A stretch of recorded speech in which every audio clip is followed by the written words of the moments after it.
Assalamualaikum warahmatullahi wabarakatuh.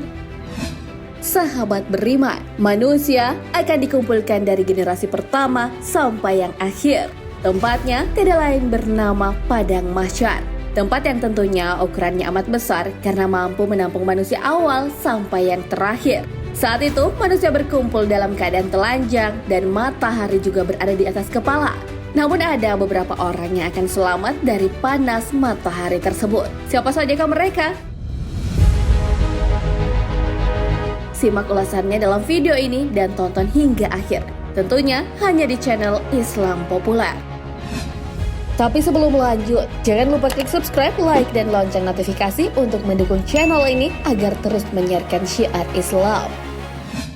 Dari Abu Hurairah radhiyallahu an dari Nabi Muhammad sallallahu alaihi wasallam, ia bersabda, ada 7 kelompok yang dinaungi oleh Allah pada hari tiada naungan selain naungannya, yaitu pemimpin yang adil, pemuda yang mengisi hari-harinya dengan ibadah, seseorang yang hatinya terpaut dengan masjid, 2 orang yang saling mencintai karena Allah, di mana keduanya bertemu dan berpisah karena Allah.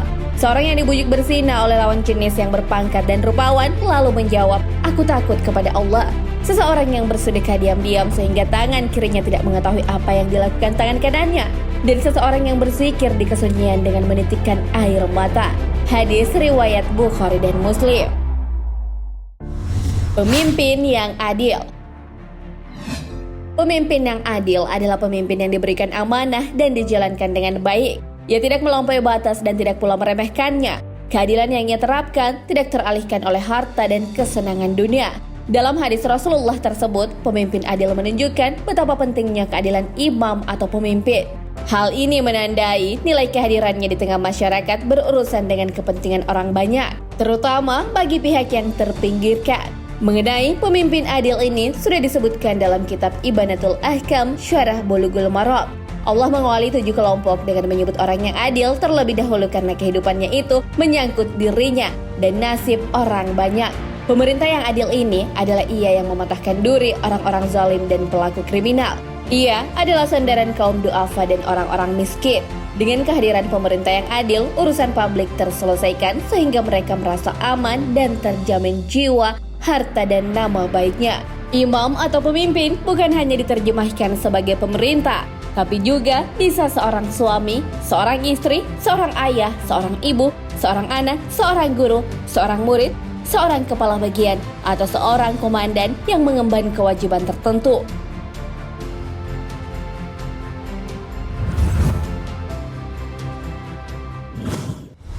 Pemuda dalam ketaatan kepada Allah Subhanahu wa Ta'ala. Masa muda adalah masa tumbuhnya pertumbuhan fisik dan kekuatan seseorang. Nikmat itu harusnya bisa dimaksimalkan untuk meraih ridha Allah Subhanahu wa Ta'ala. Masa muda juga adalah masa yang penuh dengan godaan untuk memperturutkan hawa nafsu. Akan banyak gejolak dalam pikiran dan jiwa. Bagi pemuda yang tidak memperturutkan hawa nafsunya, Allah kagum padanya. Hal ini sesuai sabda Rasulullah sallallahu alaihi wasallam. Sesungguhnya Allah Ta'ala benar-benar kagum terhadap seseorang pemuda yang tidak memiliki sapwa. Hadis riwayat Ahmad. Sapwa adalah tidak mengikuti hawa nafsu dengan melakukan hal-hal yang baik dan menjauhi keburukan. Terkait penyebutan pemuda yang taat kepada Rabb-nya yang akan mendapat naungan dari Allah Subhanahu wa Ta'ala, Imam Abul Ula Al-Mubarakfuri dalam kitab Tuhfatul Ahwazi mengatakan bahwa hadis Rasulullah sallallahu alaihi wasallam tersebut mengkhususkan atau penyebutan seseorang pemuda karena usia muda adalah masa yang berpotensi besar untuk didominasi oleh nafsu syahwat. Disebabkan kuatnya pendorong untuk mengikuti hawa nafsu pada diri seorang pemuda. Maka dalam kondisi seperti ini, untuk berkomitmen dalam ibadah atau ketaatan kepada Allah tentu lebih sulit. Dan ini menunjukkan kuatnya nilai ketakwaan dalam diri orang tersebut.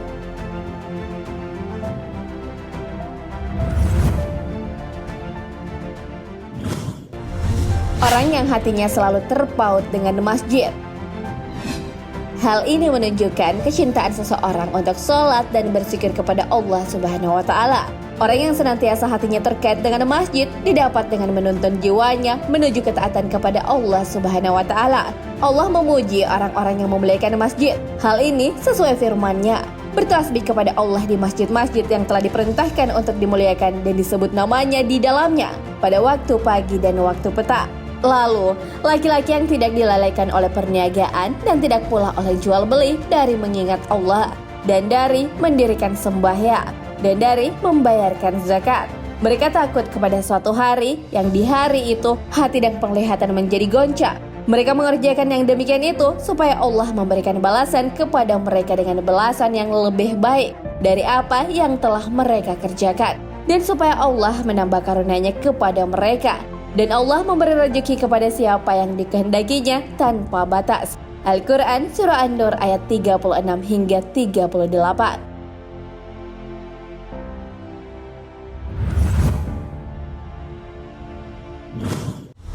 Cinta dua orang karena Allah Subhanahu wa Ta'ala.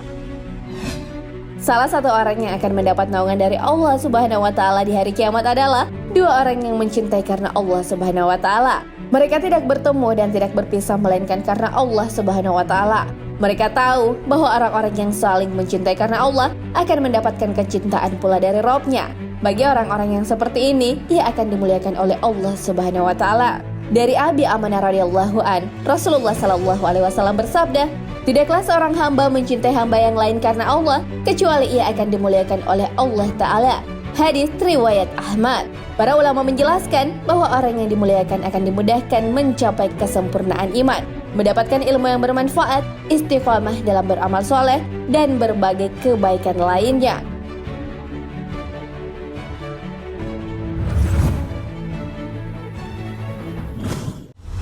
Orang yang menolak berzina karena takut kepada Allah.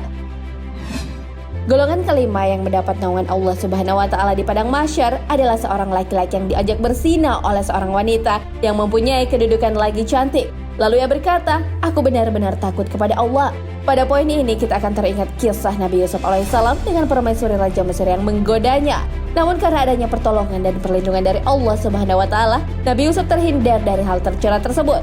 Takut kepada Allah sebenarnya mencerminkan sifat Nabi. Para Nabi terus menampakkan dan memupuk rasa takut sebagai sumber kekuatan.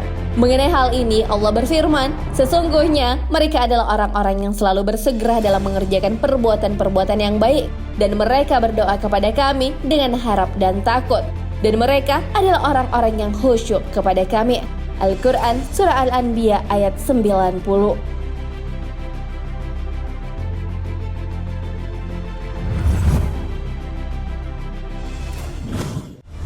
Orang yang bersedekah sembunyi-sembunyi.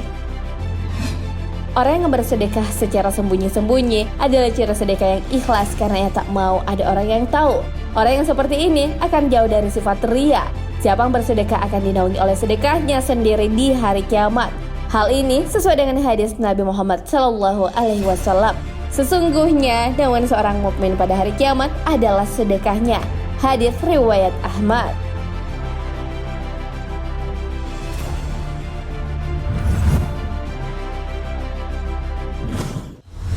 Berzikir dalam keheningan hingga air mata jatuh. Orang yang ada dalam golongan ini adalah orang-orang yang berzikir yang benar-benar menghayati hingga air matanya menetes karena rasa takutnya kepada Allah Subhanahu wa Ta'ala. Menangis semata karena Allah akan mendatangkan manfaat di akhirat kelak. Hal ini sesuai dengan hadis Nabi Muhammad Sallallahu Alaihi Wasallam. Siapa saja yang berzikir kepada Allah kemudian mengalir air matanya hingga menetes ke tanah disebabkan oleh rasa takutnya kepada Allah, niscaya Allah tidak akan menyiksanya pada hari kiamat. Hadis riwayat Al-Hakim. Nah, sahabat beriman, itulah 7 golongan yang akan mendapatkan naungan dari panasnya matahari yang berada sejengkal di atas kepala.